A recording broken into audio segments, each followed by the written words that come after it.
MD James आपनको स्वागत करुछि। आम पाखरे अछि बेस्ट क्वालिटी रो येलो सफायर माने पोखराज रत्न।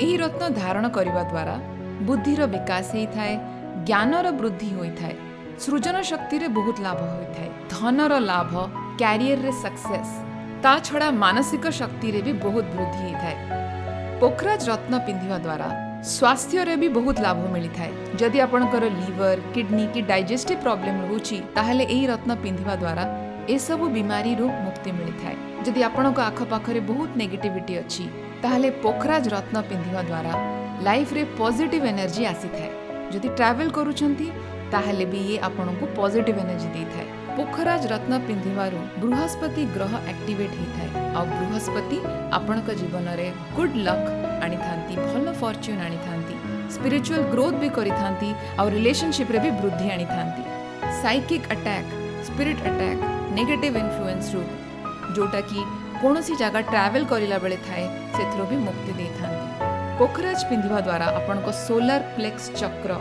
बॉडी रो से एनर्जी को से बैलेंस करी थाए और निज भितरे बहुत कॉन्फिडेंस और इनर स्ट्रेंथ भी आनी थाए। जदि आपणको डाइजेस्टिव प्रॉब्लम रहूची, पाचन शक्ति रे प्रॉब्लम रहूची, ता ठारो भी एई जेमस्टोन पिंधिबा द्वारा खूब मुक्ति मिली थाए। जदि आपणको जातक रे बृहस्पति खूब भल स्थान रे अछंती ताहले निश्चित एई रत्न को धारण करंतु। आम पाखरे अछि latest variety of best quality रो येलो सफायर जोटा कि लैब टेस्टेड भी रहूची माने पोखराज रत्न। अधिक जानिबा पई कॉल करंतु।